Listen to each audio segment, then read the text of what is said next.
Whether you're looking to transform your health or just maintain optimal health, there's something for everyone. The Get Australia Healthy Show.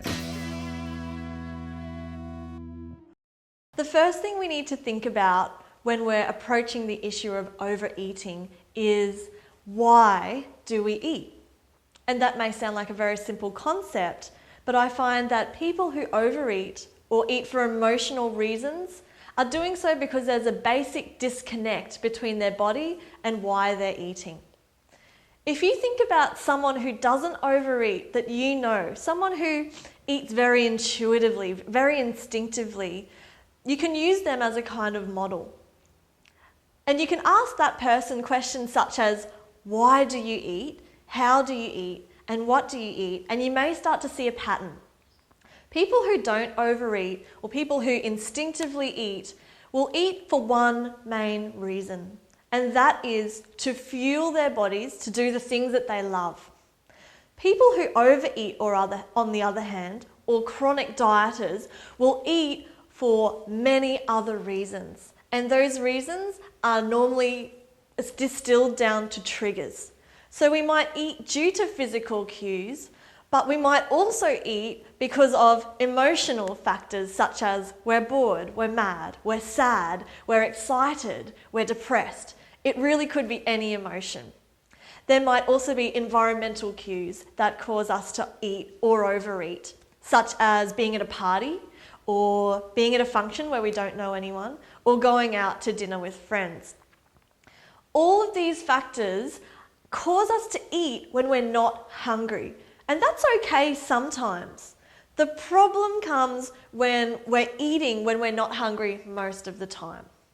So how do we move out of the eating for any reason to eating for the right reason, which is to fuel our bodies? We need to start thinking like that person who doesn't overeat and who eats very instinctively.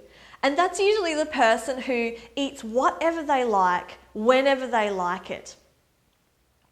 This doesn't mean, of course, that we go ahead and eat chocolate and beer and lollies and chips till the cows come home, because that's not really intuitive eating either. That's reactive eating.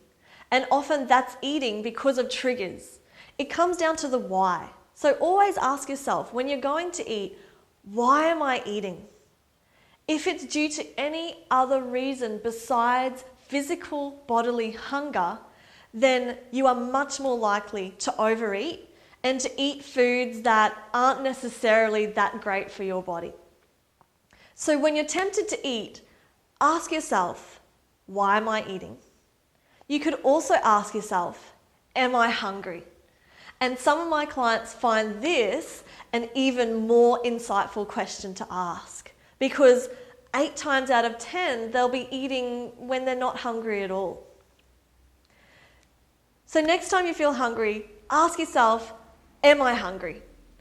How can we tell if we're physically hungry? Well, it's different for everyone, but for a lot of people, there's an emptiness and maybe even a growling in the stomach.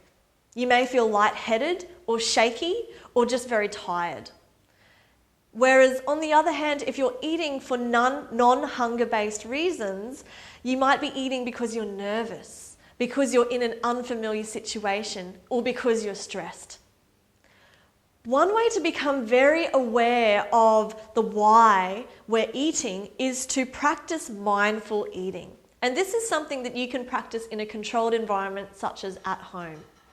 You can use a more neutral food such as an apple or a carrot. At least we use that before we move on to chocolate.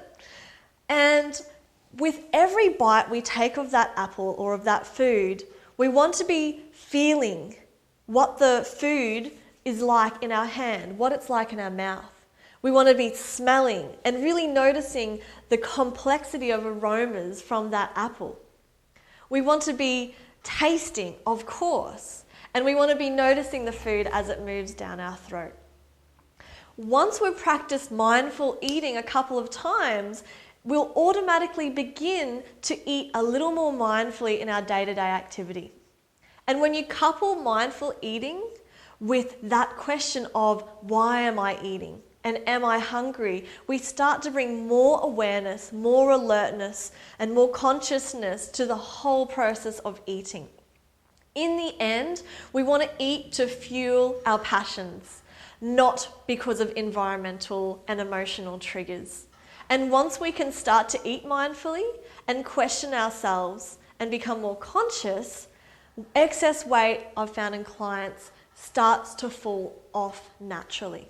When we're eating to fuel our passions rather than eating as punishment, life becomes a lot easier, and diet is a word that we don't need to use ever again. Don't forget to subscribe for regular show updates and campaign news, and together, let's get Australia healthy.